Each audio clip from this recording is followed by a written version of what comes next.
Et salut YouTube, comment tu vas? C'est Ronaldinho, je suis absolument ravi de te retrouver dans une nouvelle vidéo. Comme je te l'avais dit, une nouvelle vidéo en direct de Lille, ma ville d'origine, parce que j'ai habité pendant au moins la moitié de ma vie ici et que c'est une ville que je connais donc assez bien quand même. Au programme de cette vidéo, on va parler de la ville, on va parler de son historique, d'où elle vient et comment elle s'est édifiée, développée, et on va passer en revue les différents attraits de cette ville, qui n'est pas forcément la destination touristique la plus prisée de nos compatriotes français, mais qui jouit quand même d'une certaine popularité, et à raison je pense, parce que c'est une ville vraiment sympa et agréable, même le temps d'un week-end. Et donc pour ça, on va parler de tous les petits événements qui se passent dans cette ville, puisque c'est une ville qui bouge quand même plutôt pas mal. Et puis je vais aussi vous parler de sa gastronomie. J'ai été invité chez le chef Xavier pour faire une recette d'un plat un peu typique du Nord, et on va déguster ça tous ensemble. Alors j'espère que cette petite vidéo sur ma ville te plaira, et puis on se retrouve tout à l'heure.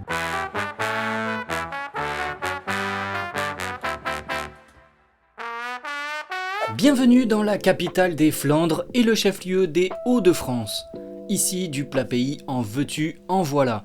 Des briques, encore des briques, tiens, des pavés ça change, et oh surprise, toujours des briques. Mais le Nord, ce n'est pas que la misère, les mineurs de charbon, le tuning ou le Racing Club de Lens.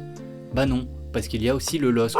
Et c'est une région qui n'a pas bonne presse, mais qui pourtant mérite qu'on s'y attarde. Alors je vais m'attacher plus particulièrement à l'histoire de la ville de Lille, dont les premières traces écrites remontent vers l'an 1000. À l'époque, il faut s'imaginer une petite bourgade cernée par les bras de la Deule, un affluent de la Lys, sous-affluent de l'Escaut. Campée sur une petite terre qui émerge de ses eaux, on l'appelle l'Isla à l'époque, dérivé du latin insula. L'île devient donc l'île. C'est grâce au commerce fluvial que la ville va prospérer, et encore aujourd'hui, Lille avec Strasbourg, Lyon et Paris reste l'un des ports fluviaux majeurs du pays. Aujourd'hui, on a du mal à se le figurer quand on arpente la ville, mais il faut imaginer l'île quadrillée par les canaux. S'ils servent au transport des marchandises, ces canaux ont plusieurs autres utilités, comme par exemple alimenter les moulins, donner de l'eau aux teintureries ou aux brasseries, ou encore évacuer les déchets. En 1832, ces canaux viennent à se boucher, et leur pestilence répand une épidémie de choléra de derrière les fagots. La petite Venise du Nord décide en conséquence de les recouvrir, pour des raisons d'hygiène donc, et le dernier sera finalement rebouché en 1933, donc il y a un tout petit peu moins d'un siècle, rue des Wep à Lille, tout près de la plus moche cathédrale de France, et il en subsistera dans les quartiers périphériques de Port-de-Lille jusqu'au début des années 50. Dès le Moyen-Âge, la fortune de la ville se bâtit sur sa position idéale, à mi-chemin entre les foires de la Champagne et les grands ports flamands, alors boss du game de l'Europe. La ville est l'un des chefs-lieux du comté des Flandres, et on y tisse notamment du lin et de la laine. Pour rappel, les draperies sont alors une marchandise de premier plan, juste devant les enfants qu'on échange contre une ou deux mottes de foin, ça dépend du taux de change. Au gré des conquêtes et des batailles, la ville passe aux mains des Bourguignons, des Autrichiens et des Espagnols qui récupèrent la ville sur un coup de poker.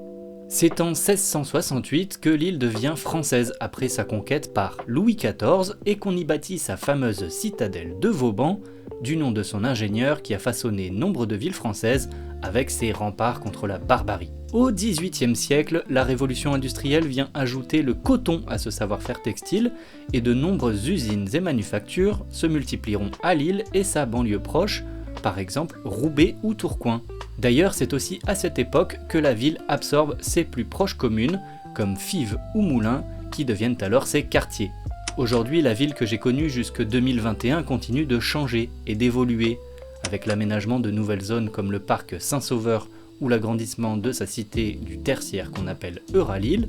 On ne peut que constater une gentrification des quartiers centraux, à l'image du Vieux-Lille qui était, il y a encore un bon gros demi-siècle, insalubre et malfamé, ou ces quartiers périphériques comme Oisem et Moulins, qui sont des quartiers populaires pris en tenaille entre des micro-brasseries, des torréfacteurs éthiques et des pizzerias sans gluten. Et j'ai habité plusieurs années à Moulins par exemple. Je travaillais à l'époque à Lille Sud, un autre quartier qui a beaucoup changé ces 15 dernières années, notamment depuis l'implantation d'un énorme skatepark en 2004 et d'un commissariat central voisin.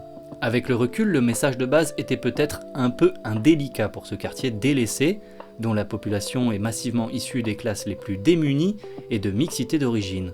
On leur disait « tenez-vous à carreau et regardez ces jeunes enfants de Bourges s'esquinter sur des planches à 100 balles l'unité, je comprends que le message soit un peu mal passé. Et attention, scénario classique avec spoiler à la clé, tout le quartier a fini par changer. On a fini par mettre par terre les bars HLM miteuses où ça dealait, les friches sont devenues un centre commercial questionnable dans un quartier sans réel pouvoir d'achat, une salle de spectacle où des bureaux à prix attractifs sont apparus, et le centre-ville où les loyers ne font qu'augmenter repousse les jeunes couples fraîchement établis aux confins de sa ceinture où eux-mêmes n'imaginaient pas se voir, sauf dans le pire scénario d'un film de kidnapping sur fond de trafic de drogue. Et oui, rien n'est éternel, sauf le changement, comme le disait le Bouddha. Enfin, parmi les personnalités célèbres qui ont popularisé la ville, on peut citer par exemple le chansonnier Alexandre Desrousseaux, compositeur de la berceuse que tout nordiste se doit de connaître. Dors ma petit caca, ma petit pouchin, ma gros rogin. Tu me feras du chagrin si tu ne dors point jusqu'à demain. Ou encore Pierre de Jeter, le compositeur de ce hit inoubliable de 1888.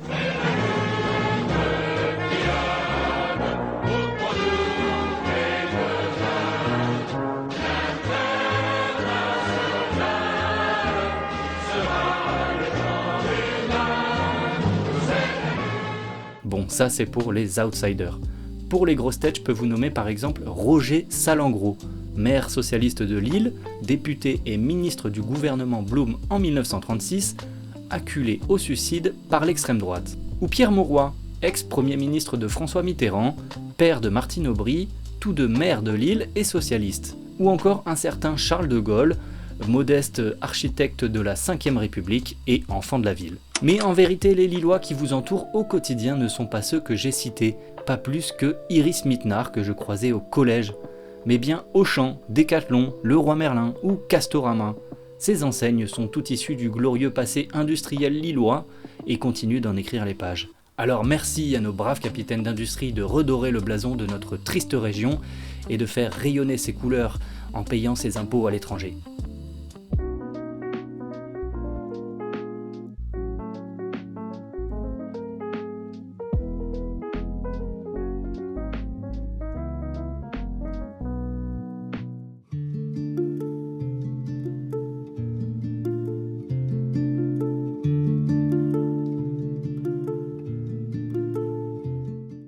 Avec plus d'1 million d'habitants, Lille est la plus grosse agglomération au nord de Paris. À moins d'1 heure de train de la capitale française, 35 minutes de Bruxelles et 1h20 de Londres, elle a réussi à devenir la 5e plus grosse agglomération du pays, et donc forcément, il y a des choses à y faire. Outre ces universités et écoles de renom qui draguent les étudiants jusqu'à Masséna ou la rue Royale, nos rues de la soif locales, on y trouve quelques musées sympathiques. De la maison de Charles de Gaulle rue Princesse au Palais des Beaux-Arts qui contient quelques Goya ou Bruegel, en passant par le Lame de Villeneuve d'Ascq ou la piscine de Roubaix, il y a bien des œuvres à admirer. Mais ce que je préfère citer en matière de couleurs locales, si vous voulez vraiment vous fondre dans le terroir, c'est par exemple les braderies et les brocantes qui ont lieu chaque week-end du retour des beaux jours à la fin de l'automne et dont le pic, le rendez-vous incontournable, se trouve être la Grande Braderie de Lille qui a lieu le premier week-end de septembre. La tradition de la Grande Braderie remonterait aux foires du XIIe siècle, mais il faut attendre le XVe siècle pour que les germes d'une vraie tradition se sèment alors que de fiefés domestiques, des gueux assistés, que dis-je, des va-nu-pieds de la pire espèce, sont autorisés à vendre les guenilles et les fonds de culotte de leur maître pour se faire un petit sou sur le dos de la France des honnêtes gens. Mais il faudra attendre la seconde moitié du siècle dernier pour qu'elle prenne l'importance qu'on lui connaît, le rendez-vous annuel des chineurs du dimanche et endimanché, parce qu'il faut voir les tarifs qui y sont pratiqués. Je dis Grande Braderie parce que c'est la plus médiatisée, l'une des plus importantes d'Europe, qu'elle rameute chaque année 2 à 3 millions de visiteurs, mais les vrais bradeux, eux, préféreront les brocantes des différents quartiers lillois ou de la périphérie qui ont lieu tout au long de l'année et où on trouve assurément les meilleures affaires. Autre rendez-vous, plus tant à Lille mais à son nord dans l'ancien comté des Flandres, ce sont les fameux carnavals qui ponctuent le début d'année autour de Mardi Gras. Éminemment païen, volontiers grivois et irrévérencieux, le carnaval rend hommage aux morts et célèbre le bon vivant, Dunkerque, Bergue, Bailleul ou encore Cassel, parmi d'autres, défilent à tour de rôle depuis le XVIIe siècle avec leurs géants protecteurs sur fond de fanfares et d'alcool dans une ambiance chaleureuse et délurée.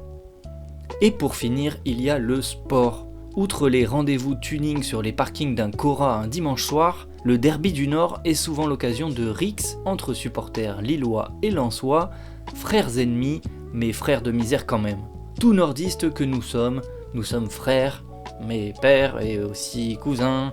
Mais je m'égare. Voici donc quelques photos que j'ai pu prendre lors de la célébration du Sacre en 2021. Le LOSC venait de remporter son 4e titre de champion de France, 10 ans après le précédent. L'équipe est fidèlement soutenue au stade Pierre-Mauroy à Villeneuve-d'Ascq, tandis que pour les 100 et or, il faudra se rendre dans l'antre de Félix Bollaert à Lens.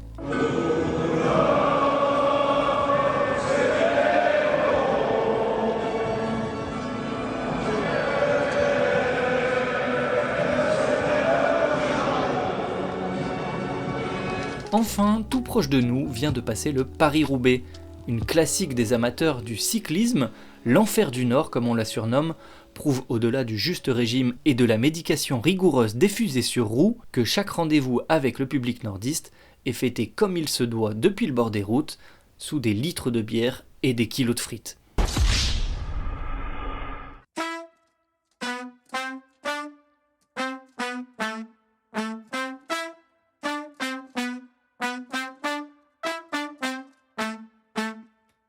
Il y a quelques idées reçues qui ont la vie dure sur le Nord ou l'île. Par exemple, il pleut tout le temps. Eh bien, sachez qu'il ne pleut pas tous les jours, et la preuve avec ces images tournées sans trucage. En termes de pluviométrie, il pleut en moyenne 127 jours par an à Lille, contre 124 à Bordeaux par exemple. C'est beaucoup, mais ça reste moins que Cherbourg, qui en compte 138, Biarritz 141, ou Brest qui détient la palme avec 159 jours de pluie en moyenne par an. Mais là où je vais vous renverser, c'est sur les quantités qui nous tombent dessus, avec une moyenne de 743 mm, ça reste toujours moins que Lyon, Bordeaux ou encore nos chouchous de Biarritz ou Brest. Autre cliché qui revient souvent, c'est l'accent du Nord. Bonsoir. Non, j'enlève le filtre, ça donne le cancer. Je m'appelle Bernard de Kodak. Je suis de Stelwerk. À Tarbentière et Bailleul. Et non, tout le monde ne parle pas comme ça, même si dans les coins encore un peu reculés, d'aucuns diront préservés, on peut toujours trouver des spécimens de cette sorte. Mais gare à la glottophobie, le fait de dénigrer des gens issus d'une région du monde à cause de leur accent. D'ailleurs, l'accent ne doit pas être mélangé non plus avec la langue régionale du Nord, le picard, ou ch'ti comme on l'appelle chez nous. Parce que le picard s'étend dans le temps et dans l'espace, de la Picardie à la Belgique dans sa région wallonne, sur plusieurs siècles depuis le Moyen-Âge. Voici donc mon hirsute de père, rien de moins que le plus grand expert mondial BFM TV de cette langue, pour vous en parler. Quelle langue parlait-on à Lille et dans le Nord à partir du Moyen-Âge ?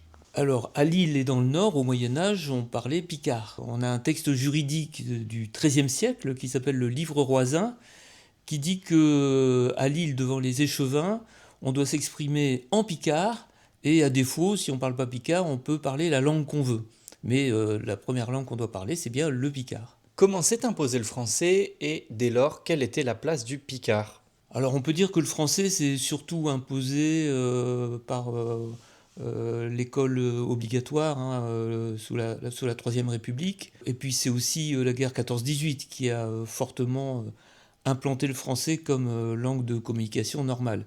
Donc à partir du moment où le français est arrivé et a occupé tous les espaces de la société, le picard s'est retrouvé réduit à une langue populaire, à la langue qu'on parle en famille ou entre amis ou sur le lieu de travail, mais en tout cas pas une langue officielle comme elle avait pu l'être au Moyen-Âge. Et enfin, comment le patois du Nord a-t-il influencé et influence-t-il toujours le français qu'on parle dans le Nord ? Alors dans le français qu'on parle dans le Nord, il y a d'abord un accent particulier. On a des O, on a des 1, des sons comme ça qui viennent directement du picard. Et puis on utilise aussi des mots picards sans trop s'en rendre compte, hein. On a l'impression qu'on parle correctement français. Et puis on va dire par exemple ah, aujourd'hui j'ai été échoui, hein, pour dire que y avait trop de bruit et j'entendais plus bien. Ou bien on va dire que aujourd'hui j'étais mat, c'est-à-dire fatigué. Donc des petits mots comme ça qui viennent du picard.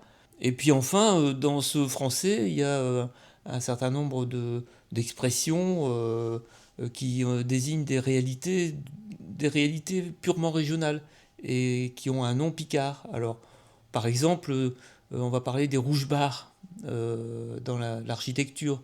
Les rouges-barres, c'est cet alignement de briques et de pierres qu'il y a sur les constructions. Les rouges-barres, voilà, c'est une expression picarde, puisque en français, on devrait dire les barres rouges, on devrait utiliser un autre ordre des mots.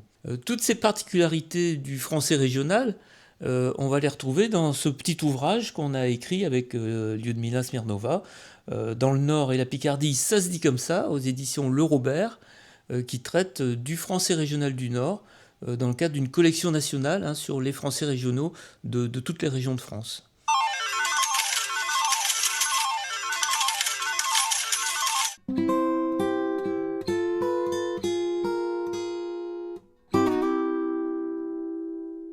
Il est l'heure de passer à table. C'est dimanche, nous sommes au marché de Oisem, parti faire 2-3 emplettes avant de retrouver le chef Xavier en cuisine. L'occasion d'aborder le chapitre de la gastronomie du Nord. Le marché de Oisem est un rendez-vous tri-hebdomadaire.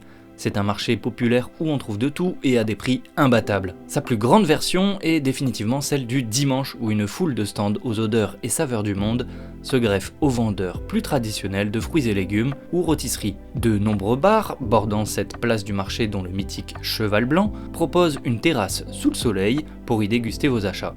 Un rendez-vous immanquable à mon sens si vous êtes de passage le week-end. Mais au rayon des fiertés lilloises, on peut compter aussi sur les gaufres de la maison Merthe, institution révérée par le général de Gaulle, dit-on. À quelques pas de la Grand Place seulement, ce salon de thé est un point cardinal de la bourgeoisie lilloise longuement établie. Et puis lors de la grande braderie de Lille en septembre, il y a les traditionnelles moules frites, aujourd'hui déclinées à la crème, au curry, au maroilles. Tiens, le maroilles, parlons-en d'ailleurs, puisqu'il existe une version de ce fromage odorant et surpuissant, vieilli dans de la saumure, qu'on appelle le vieux Lille, encore plus infect que l'original. Enfin, comment ne pas dire quelques mots sur la frite, institution de la région et passion partagée avec nos voisins belges, la pomme de terre frite dont l'origine remonte à des vendeurs ambulants parisiens au XVIIIe siècle, sa popularité a grandi en Belgique avec ce qui deviendra nos baraques à frites, des caravanes qui cultivent un savoir-faire unique dans la double cuisson au gras de bœuf, des quartiers de tubercules. Accompagnant la majorité des plats de notre gastronomie régionale, les friteries sont encore aujourd'hui nombreuses. Et à Lille, on préférera les classiques friteries du Splendide ou Sans Sas à celles de Meunier.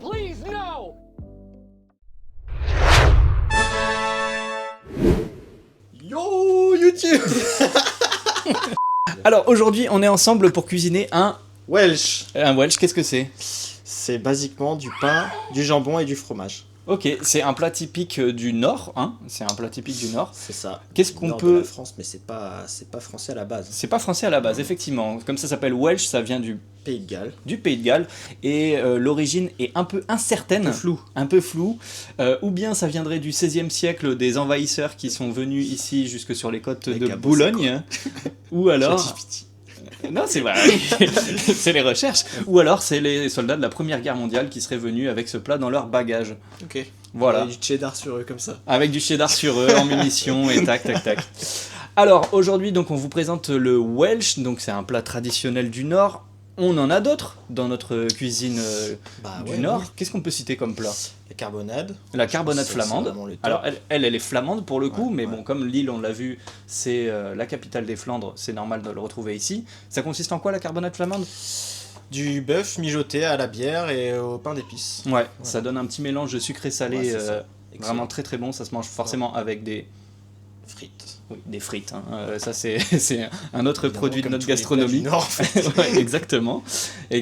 Et puis, qu'est-ce qu'on pourrait citer d'autre ? Le poach. Le poach chevlèche, ouais. Le poulet au maroilles. La tarte au maroilles aussi.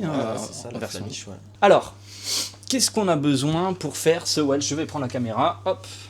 Tchoup. Alors, donc comme on l'a dit, ouais. il faut pas mal de cheddar. Hop là, je montre le cheddar. Voilà. Du pain. Ouais, du pain. Voilà, des tranches de pain. Faut pas qu'elles soient trop épaisses non plus. Du jambon. On essaie de prendre un jambon de boucherie. De la bière. Et alors ça c'est au choix. Moi je préfère mettre de la moutarde à l'ancienne.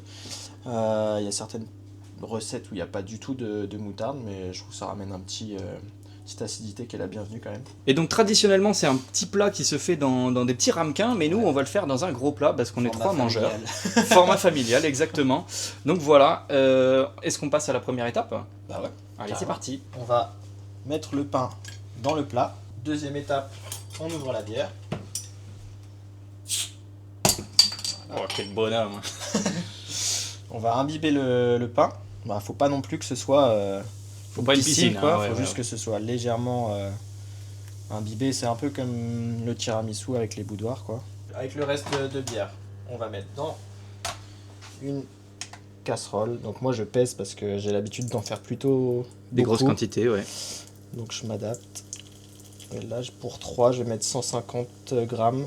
On va porter ça à ébullition. Pour commencer, il faut vraiment que la bière elle soit chaude. Ouais. Surtout là, le cheddar il est vraiment en gros morceaux, c'est pas des brins râpés quoi. Ouais. Donc après, si tu le mets et que la bière refroidit tout de suite, tu vas avoir un bloc, ça va être compliqué. Voilà. Donc là, on commence à faire fondre le cheddar. Pendant que ça fond, on va continuer la recette. On ne s'arrête pas là. Oh là, tout est en simultané. Hein. Pour mettre la moutarde à l'ancienne sur le pain. Ouais. Donc là tu badigeonnes, tu fais une petite couche Ouais, c'est ça. homogène. Ouais. Ils sont dehors. Donc vous continuez d'incorporer. C'est un peu comme une fondue en fait. On continue, on va mettre le jambon. Ouais, vous voyez, on fait pas dans le détail. Hein. C'est simple, hein, c'est un truc. C'est une recette du peuple. Hein. Donc après, faut être bien vigilant quand même à mélanger régulièrement parce que. Pas que ça attache au fond. C'est ça.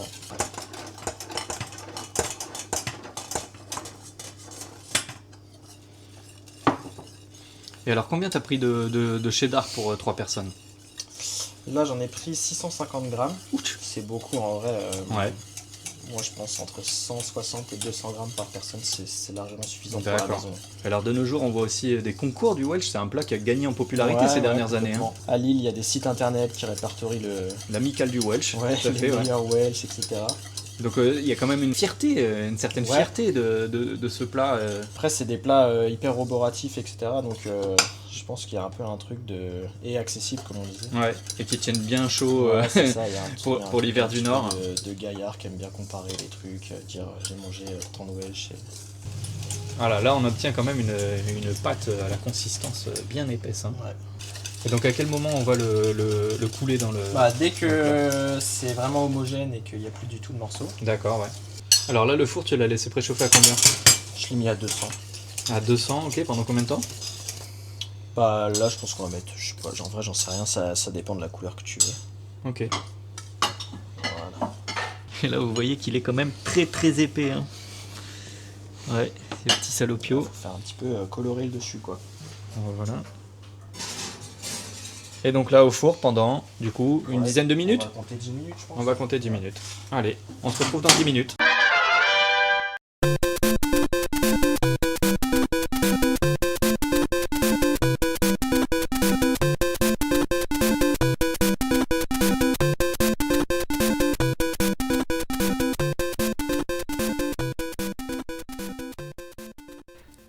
Mesdames et messieurs, cette vidéo sur l'île touche à sa fin. Voyez à quoi ressemble un bon Welsh maison et de belles frites à double cuisson. Merci à Xavier et Lucie pour leur accueil. Vous vous en doutez, nous nous sommes régalés.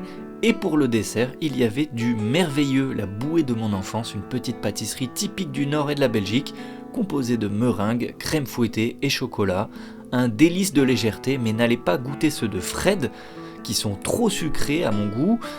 Allez plutôt à la boulangerie-pâtisserie Le Prêtre de Lille, c'est délicieux. Je vous laisse sur ces dernières images, j'espère que cette vidéo vous aura plu et que même si vous habitez ou avez habité à Lille, vous aurez appris un ou deux trucs. Avec le recul et les années maintenant, je trouve que Lille c'est vraiment une ville plaisante et vivante, où il fait bon vivre, en tout cas à l'échelle de la France. Bon, ça reste une ville d'islamo-gauchistes, hein, mais on peut pas tout avoir. On a déjà des plats succulents qui tiennent chaud, des gens avec le cœur sur la main, et une météo que les sudistes vont nous jalouser dans 100 ans, j'en suis sûr. On se retrouve très vite pour une nouvelle vidéo, mais depuis le Japon, vous commencez à connaître la musique. Abonnez-vous, dites-moi en commentaire si vous aimez le vieux Lille, et à bientôt YouTube! Par terre, fais voir si c'est mis qu'à copier sur un cigarette.